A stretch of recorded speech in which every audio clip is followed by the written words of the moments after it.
Coach, did you have, I'm sorry, Cole. Did you have time to decompress at all after, Yeah, I did. after the weekend?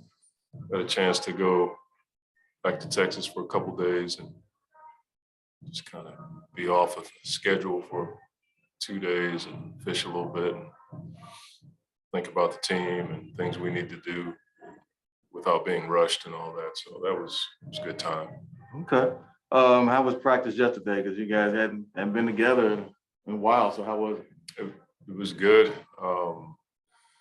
Unfortunately, I missed it because I was stuck in Houston, had to drive last night. And so they had a spirited practice. Our leadership is so good on the team. Guys didn't miss a beat, and had to drive up last night through the storm.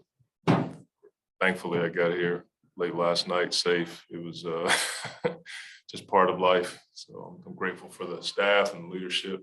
And a lot of flights got canceled coming in here last night. So, but we had a really good practice. Talked to guys this morning, and they were talking about the scrimmage yesterday.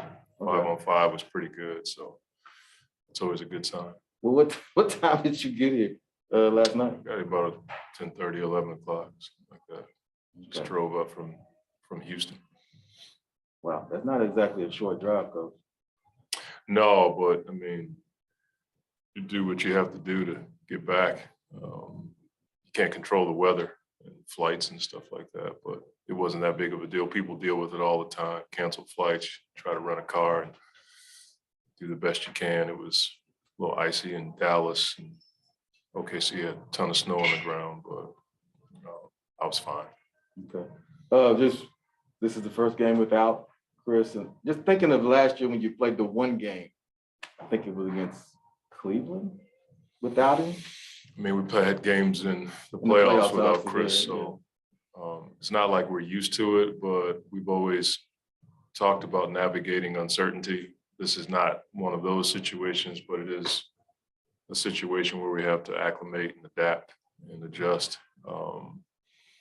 We'll have some different lineups out there at times. Certainly don't want to overwhelm Aaron.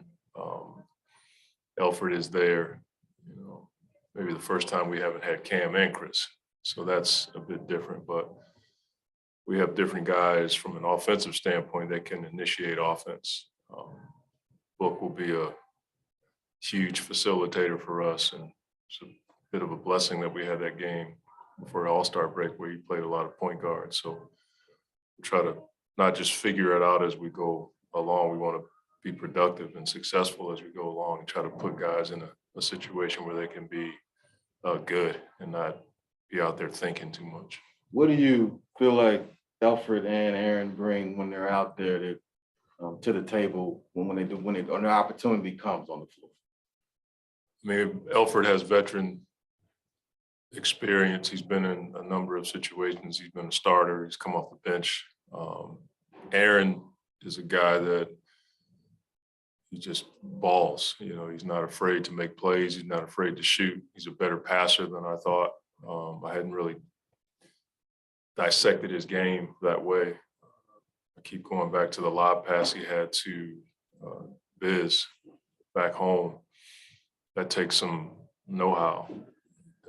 He's got that Holiday defensive disposition. He'll just get in your stuff, and he's tough. So both those guys give us similar looks at times, but different looks from a scoring perspective. Devin has talked with me about how, his leadership is more lead by example, but he will talk. But he's saying Chris talks all the time. So are you looking for more of Devin to be even more vocal, or to continue to just be himself? I don't think you manufacture leadership. I think you do not necessarily what you're comfortable with, but it has to be authentic. If Devin were to start doing what Chris does or what Jay does, I think the guys would look at him a little differently. But I think if he's consistently who he is, doesn't necessarily mean you can't color out the lines a little bit, but we try not to push guys to do leadership that way. I don't think it's authentic, and I think people see through that. When you look at this OKC team, Monty getting Shea back, Yeah. so obviously he adds a whole different dimension. Yeah. Between he and Giddey, their playmaking really gets ratcheted up. So I'm just talking about the focal point with defensively tonight. Well, they're both good with the ball.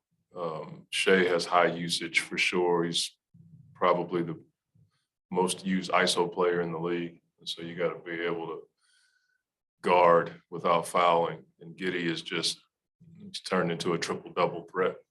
He's shooting the ball much better. His passing has always been there, and it seems like the game is slowing down for him.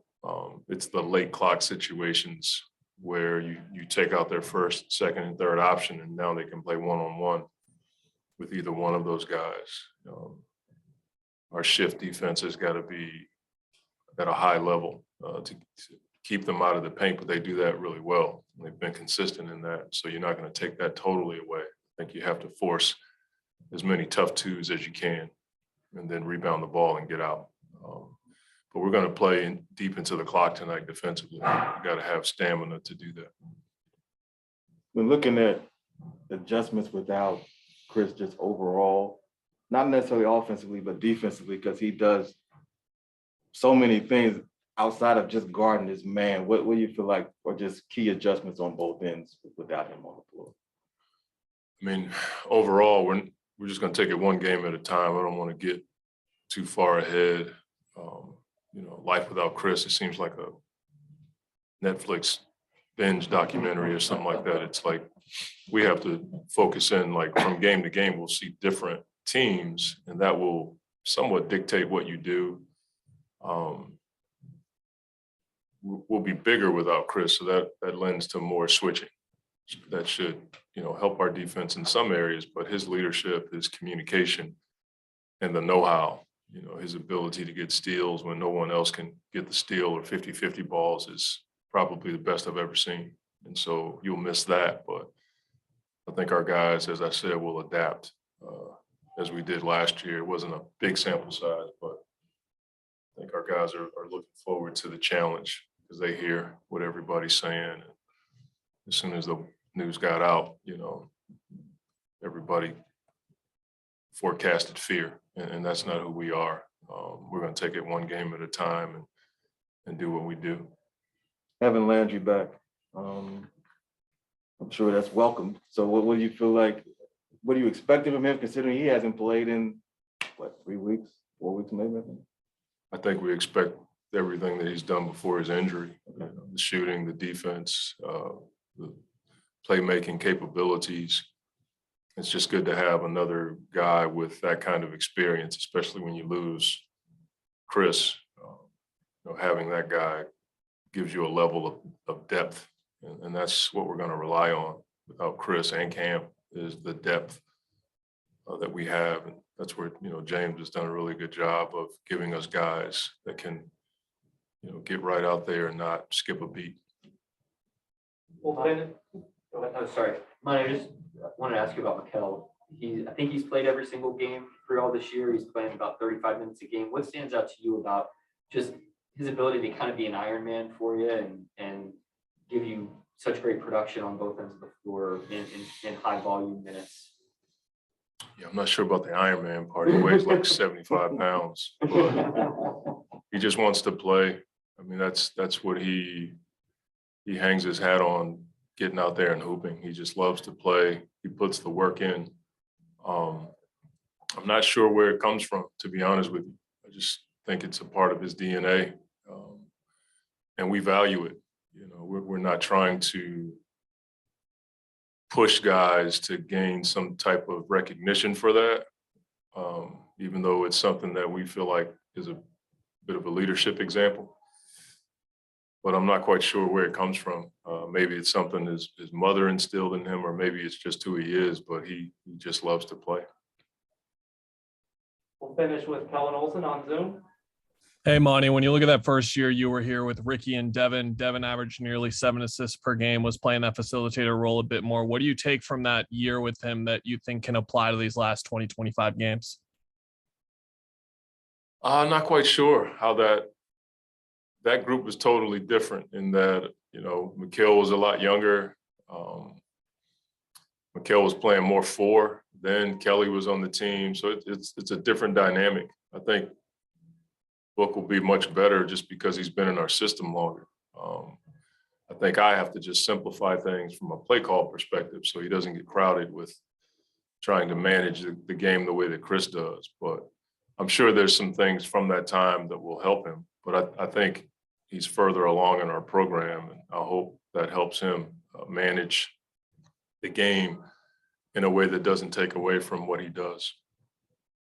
Thank you. Thank you.